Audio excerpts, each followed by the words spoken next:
Hello everybody, today we're going to talk about the geologic timescale. The Cenozoic era is one of the most exciting periods in Earth's history, geologically, climatically, and biologically. It is also the most recent period of history. The Cenozoic era is divided into two periods, the Paleogene and Neogene, which are divided into epochs.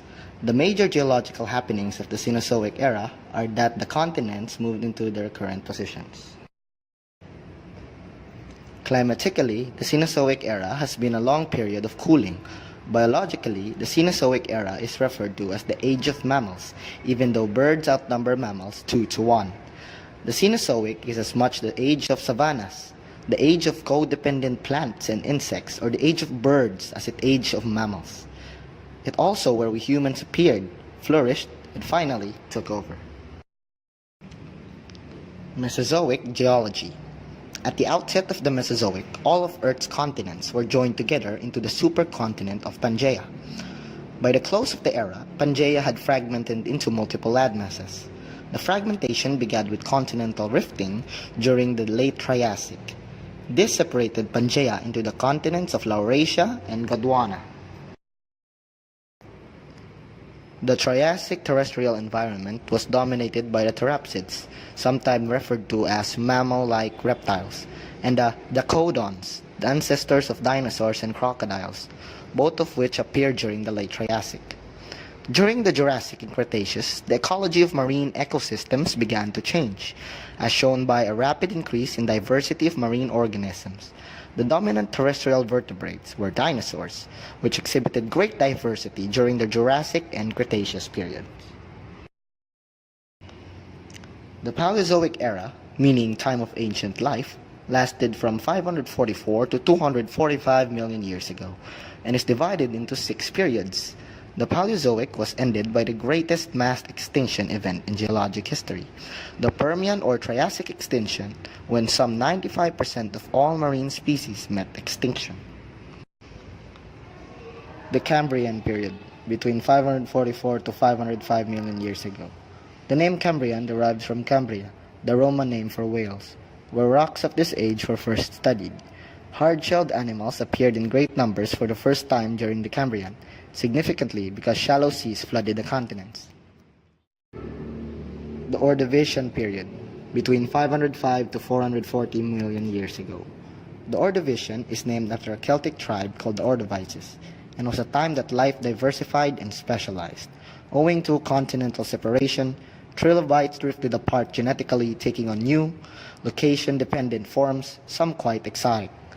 Despite the appearance of coral fossils during this time, reef ecosystems continued to be dominated by algae and sponges, and in some cases by bryozoans.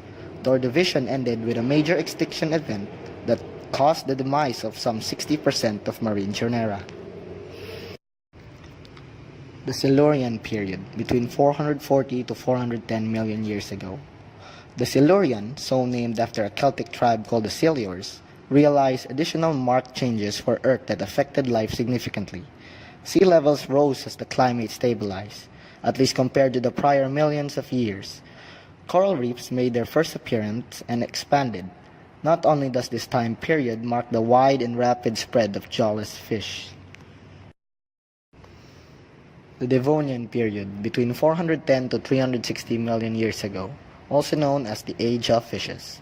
The Devonian was a time of great change, included the ammonoids and fish. It was also a time when life achieved the critical event of adapting to land. The seed-bearing gymnosperms appeared near the end of the Devonian, an adaptation ultimately leading to propagation to drier habitats. The Carboniferous period, from 360 to 286 million years ago, also known as the Age of Plants. The Carboniferous period derives its name from the massive deposits of coal found in UK and Western Europe. In North America, the Carboniferous is divided into the Mississippian period and the Pennsylvanian period. During the Carboniferous, the continents below the equator still formed the supercontinent Gondwana. The Permian period, from 286 to 245 million years ago. The Permian period extends from about 286 to 245 million years ago, and was named in the 1840s by Sir Roderick Murchison. a British geologist from the extensive Permian exposures near Perm in Russia. The Permian ended with the most extensive extinction event ever recorded in paleontology. The Permian-Triassic extinction event where some 90% to 95% of marine organisms and 70% of all terrestrial organisms became extinct. Life on land included a diversity of plants, arthropods, amphibians, and reptiles. Permian marine environments were abundant in mollusks, cyanoderms, and brachiopods. The Precambrian Eon, an eon whose name means before the Cambrian period, which covers almost 90% of the entire history of Earth. Also is known as the Cryptozoic or Obscure Life Eon. It has been divided into three areas: the Hadean, the Archean, and the Proterozoic. The Hadean era begins about 4.6 billion years ago with the formation of Earth from dust and gas orbiting the Sun. During this area, the surface of Earth is like popular visions of Hades, oceans of liquid rock, boiling sulfur, and impact craters everywhere. Volcanoes blast off all over the place, and the rain of rocks and asteroids from space never ends. The Archean era began about a billion years after the formation of Earth, and mostly everything has cooled down. Most water vapor in the air has cooled and condensed to form a global ocean. The air is now mostly nitrogen, and the sky is filled with normal clouds and rain. The volcanoes form lots of small islands, and the continents have not formed yet. What about life? If you look closely, you will see evidence of blue-green algae floating in the ocean. That's all there is, just single-celled bacteria on the ocean. In fact, geologists have defined the beginning of the Archean era as the age of the oldest rocks on Earth we can still find today. The Proterozoic era began about 2 billion years after the formation of Earth and lasted about another 2 billion years. There are two supercontinents, one visible across the equator on this side of the Earth and another one on the other side. Earth's interior has cooled some more, and movements of Earth's surface we call plate tectonics are still very fast and continental collisions are frequent. The centers or cores of the continents are now quite large and stable. In fact, geologists date the beginning of the Proterozoic era by the age of the oldest continental rocks that have not been reheated or chemically altered. Life is still found only in the ocean, but sometime around 1.7 billion years ago.